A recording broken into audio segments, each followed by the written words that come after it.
Okay, everybody, listen, I'm giving this little presentation to you to kind of intro 1984. So here we are. Um, there are a lot of reasons why the book, the novel 1984, still matter. It's required reading at universities, high schools in the United States. It still resonates with people. I think over the last few years, it's really started to become back in vogue in a way. We can see that by the fact that it's actually gone back onto bestseller lists. People are worried about authoritarianism, and they look around the world and they see situations where authoritarians are coming to power or trying to come into power, and they're worried about that. So they look back at 1984 and the dystopian novel that George Orwell wrote, and they find, I guess, a meaning in it, maybe warnings in it, maybe some sense of what is the potential for these authoritarian regimes to take over. So anyway, it's still it still grips people, this story. And let me share this. 1984 is much more than just a famous book. It's a novel of huge political and social significance that's never going to date. Next time you hear about surveillance or censorship, think of Orwell's book and its impact on the past 7 decades. Big Brother is watching you. It's one of the most famous slogans ever written. You'll hear it every day in conversation. Famously, it became a reality TV show where contestants are watched 24 hours a day. Like many important pieces of fiction, there is a book within the book. Emmanuel Goldstein is the author of The Theory and Practice of Oligarchical Collectivism, and Goldstein, real or not, is the symbolic enemy of the state. Is there a more famous opening line than, "It was a bright cold day in April, and the clocks were striking 13"? The main themes are censorship and surveillance, and Orwell had the Soviet Union in mind. But the fictional evils of 1984 have been seen in many places, from Chile to Cambodia to China. The ultimate secret police is the thought police. They arrest anyone who can potentially challenge the state. They therefore brand citizens as criminals before they've committed a crime against the state. Room 101 is arguably the worst room in fiction. The torture chamber, where prisoners endured their worst nightmares, was modelled on a BBC meeting room in London. Technology is an important plot driver. Telescreens are everywhere. Every sound is recorded. Winston Smith worked as a historical revisionist, deleting unpersons from the records. But Orwell was simply recounting a common occurrence. The Soviets, the Nazis, the Japanese, and many others have altered records and rewritten history to further their own ends. Perhaps only Klingon eclipses Newspeak as the world's most famous fictional language. Spin doctoring is taken to its extreme. The Ministry of Truth tells lies. The Ministry of Love tortures dissidents. The Ministry of Plenty rations food. And the Ministry of Peace wages a war. Okay. No, George Orwell, that's a pen name, actually. His parents were kind of from the, middle class, upper middle class, and some of his early writings were very much in the vein of kind of socialism and, anti-authoritarianism. He was a little bit concerned. Also, there was a series of books he wrote early in his career, at least, well, one book and then several stories where he talks about being down and out, meaning he was unemployed and that kind of experiencing the life. He wanted to kind of see what was happening out there beyond the realms of the middle class and upper classes. And so he worked, for example, in Paris for a while as a dishwasher. He lived in certain areas of London that were, well, rather dangerous at the time. And so to kind of initially to protect his family, he decided to take a pen name. George Orwell, George after the name of the king at that time of England, and then Orwell was based on a river that he was familiar with. So George Orwell. His real name was Eric Blair. And he was born in 1903. He died at age 47 of tuberculosis. He was a lifelong smoker, but he also lived in areas where TB was rampant. So he got tuberculosis, and ultimately that did kill him. He was educated at some of the quote unquote finer schools. He went to Eton for his pre-university education. And but he didn't actually I should say pre-university, because he ultimately didn't go to university. Although most people from Eton would have been expected to do that, Orwell decided to take a different path. So he decided to go to Burma, which was at that time was a colony of England, and he wanted to experience life abroad. So he became a imperial policeman in Burma. He did not like the work, though. He didn't like the work, and it bothered him what he was doing. There were occasions when he had to be present for executions, and that disturbed him. So he hated it. He decided to go on sick leave. He went back to England, and once he was in England, he stayed. And he decided to become a writer. Now, he always had this kind of interest in writing as even a schoolboy, but this is the point where he said, I'm going to be a writer. That's what I am going to do with my life. And he pretty much dedicated himself to that. And in 1984 was written in 1984. It was literally his last work. You could say that he was dying at the time that he wrote it. And he was kind of clear that his imminent demise, I mean, he knew he was dying of tuberculosis. It did kind of color his view of things, and probably made the book darker than he maybe had initially anticipated. Plus, his wife had passed away not too long before that. She went in for some routine medical procedures and operation, and she died on the operating table. So he was in a dark place when he was writing this. But you have to realize it's based on experiences that he's had in his life and his reading and understanding of what was going on, primarily for him. He was thinking of the Soviet Union when he was working on this, but also Nazi Germany was influential to him as a template as well. Now, his political views, he always kind of considered himself what we call a democratic socialist. He was not a communist. He was critical of communism, but he believed in socialism. He believed the government should help people, that people should be have a say in the government, and that the government should primarily be there to assist people to improve their lives. He didn't like intellectuals. Some of this probably went back to his school days.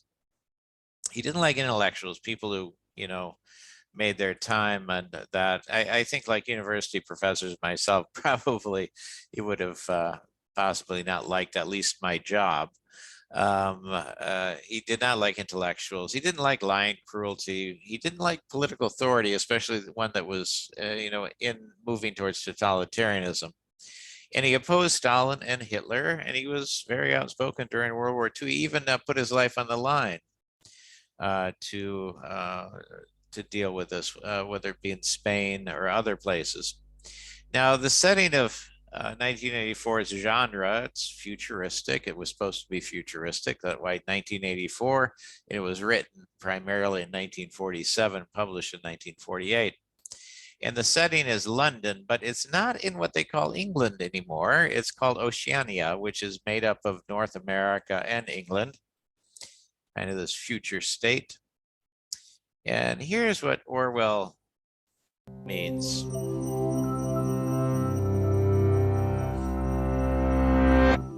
If you've watched the news or followed politics, chances are you've heard the term Orwellian thrown around in one context or another.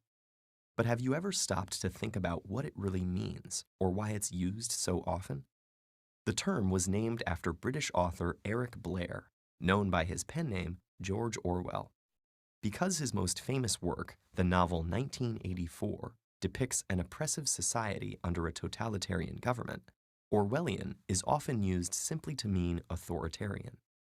But using the term in this way not only fails to fully convey Orwell's message, it actually risks doing precisely what he tried to warn against. Orwell was indeed opposed to all forms of tyranny, spending much of his life fighting against anti-democratic forces of both the left wing and the right. But he was also deeply concerned with how such ideologies proliferate. And one of his most profound insights was the importance that language plays in shaping our thoughts and opinions. The government of 1984's Oceania controls its people's actions and speech in some ways that are obvious. Their every move and word is watched and heard. And the threat of what happens to those who step out of line is always looming overhead. Other forms of control are not so obvious. The population is inundated with a constant barrage of propaganda, made up of historical facts and statistics manufactured in the Ministry of Truth. The Ministry of Peace is the military. Labor camps are called joy camps. Political prisoners are detained and tortured in the Ministry of Love. This deliberate irony is an example of doublespeak, when words are used not to convey meaning, but to undermine it, corrupting the very ideas they refer to. The regime's control of language goes even further, eliminating words from the English language to create the official dialect of Newspeak, a crudely limited collection of acronyms and simple concrete nouns, lacking any words complex enough to encourage nuanced or critical thought. This has an effect on the psyche Orwell calls doublethink, a hypnotic state of cognitive dissonance in which one is compelled to disregard their own perception in place of the officially dictated version of events, leaving the individual completely dependent on the state's definition of reality itself. The result is a world in which even the privacy of one's own thought process is violated, where one may be found guilty of thought crime by talking in their sleep. And keeping a diary or having a love affair equals a subversive act of rebellion. This might sound like something that can only happen in totalitarian regimes. But Orwell was warning us about the potential for this occurring even in democratic societies. And this is why authoritarian alone does not Orwellian make. In his essay Politics and the English Language, he described techniques like using pretentious words to project authority, or making atrocities sound acceptable by burying them in euphemisms and convoluted sentence structures. But even more mundane abuses of language can affect the way we think about things. The words you see and hear in everyday advertising have been crafted to appeal to you and affect your behavior, as have the sound bites and talking points of political campaigns, which rarely present the most nuanced perspective on the issues. And the way that we use ready-made phrases and responses, gleaned from media reports or copied from the internet, makes it easy to get away with not thinking too deeply or questioning your assumptions. So the next time you hear someone use the word Orwellian, pay close attention. If they're talking about the deceptive and manipulative use of language, they're on the right track. If they're talking about mass surveillance and intrusive government, they're describing something authoritarian, but not necessarily Orwellian. And if they use it as an all-purpose word for any ideas they dislike, it's possible their statements are more Orwellian than whatever it is they're criticizing. Words have the power to shape thought. Language is the currency of politics, forming the basis of society from the most common everyday interactions to the highest ideals. Orwell urged us to protect our language because ultimately, our ability to think and communicate clearly is what stands between us and a world where war is peace and freedom is slavery.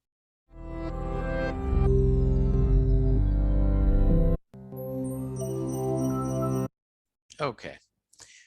There are characters in the novel that you'll of course be introduced to. Winston Smith, he's the main character. He's basically an anti-hero, and he's the narrator of the story. He's about 39. We know he's a low-ranking member of the ruling party.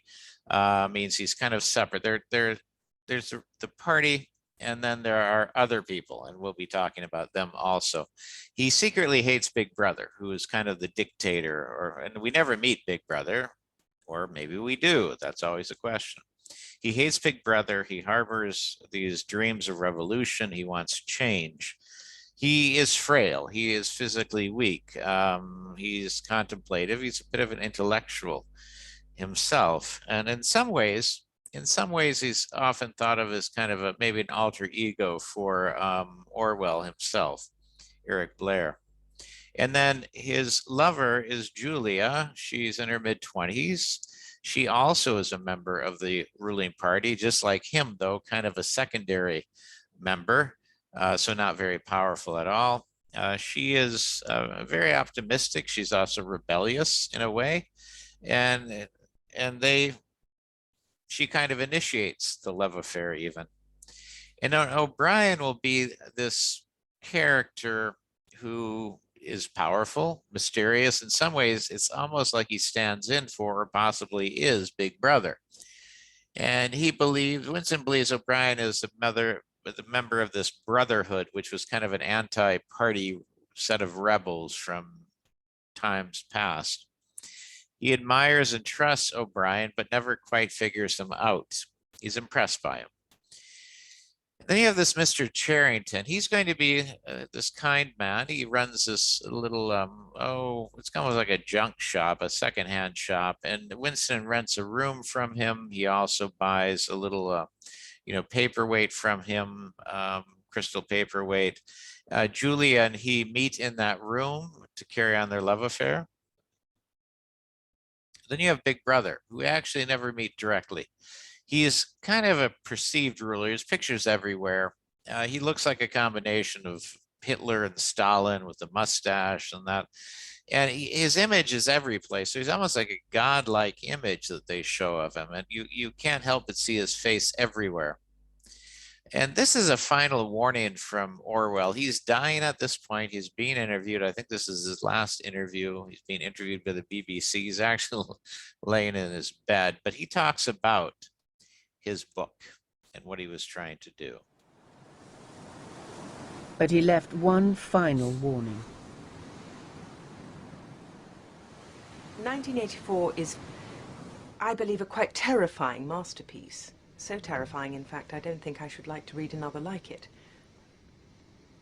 I am not absolutely dissatisfied with it. I think it is a good idea, but the execution would have been better if I had not been under the influence of TB when I wrote it. You once claimed that you have an ability to face unpleasant facts. Is that what you've demonstrated in 1984 by drawing an accurate portrait of the future? I think that allowing for the book being, after all, a parody, something like 1984 could actually happen. This is the direction the world is going in at the present time. In our world, there will be no emotions except fear, rage, triumph, and self-abasement. The sex instinct will be eradicated. We shall abolish the orgasm. There will be no loyalty except loyalty to the party. But always there will be the intoxication of power. Always, at every moment, there will be the thrill of victory, the sensation of trampling on an enemy who is helpless.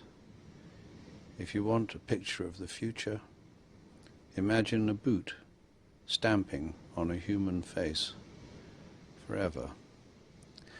The moral to be drawn from this dangerous nightmare situation is a simple one. Don't let it happen. It depends on you.